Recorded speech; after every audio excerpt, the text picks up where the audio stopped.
very much. Good evening. Good seeing everybody again tonight. Once again, my name is William Abel.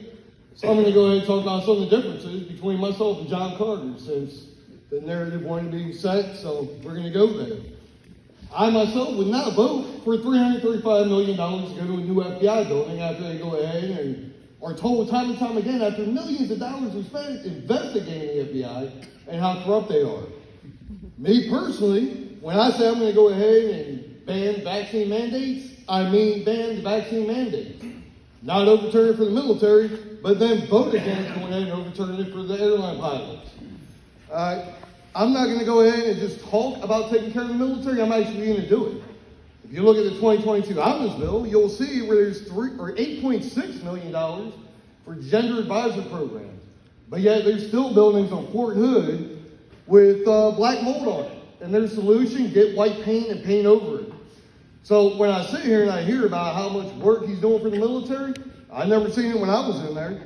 Ask yourself a question. Are you better off today than you were in 2003? Talk about how great the border security is and all he's done for that.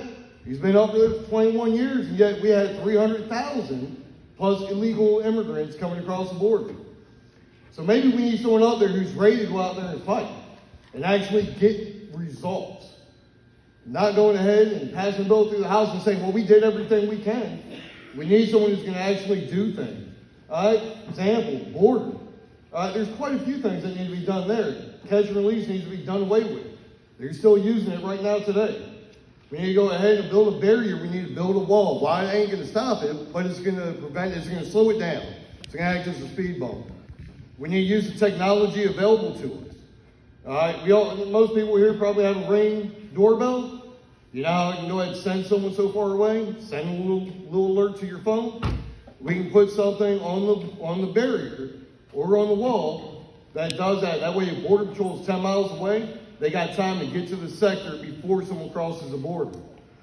All right, as far as the military, I know too many friends who have died because the buck keeps getting passed around. They go to see a therapist for PTSD, and they're told, oh, well, they're out of network now. You got to go find a new one.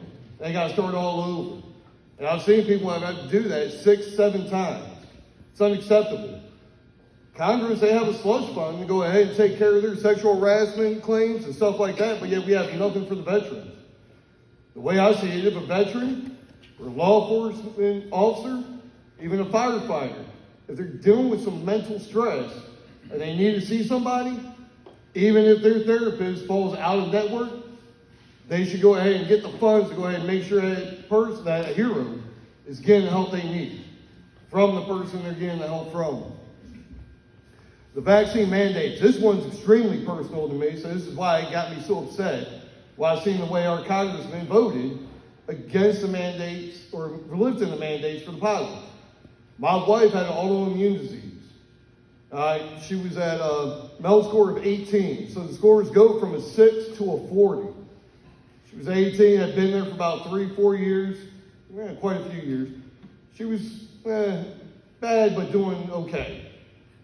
Well, she was forced to go ahead and get the COVID vaccination. Her doctor had told her if she refused to get it, they'd take her off of the liver transplant list and put her on hospice care. Well, I'd reached out to the congressman's office. I'd reached out to the governor. I'd reached out to the senators. I received no calls, no emails back from any of the messages I sent to them. She reluctantly got the vaccination because if she didn't, she was going to be put on hospice care. Her score jumped from an 18 to a 32. I had to take my wife to the ER on a weekly basis, sometimes multiple times a week. But yeah, I got to sit here and listen to someone talk about he's fighting for us. I'm sorry, I'm not seeing it. I have not seen it. I've tried keeping this civil up until now, but if you're going to go ahead, you want to talk about experience, that experience ain't doing much. It really ain't.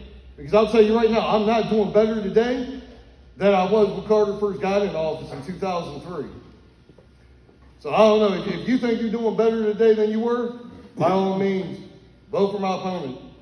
If not, look at the other candidates and find someone that you think is going to fight for you and fight for what we need here.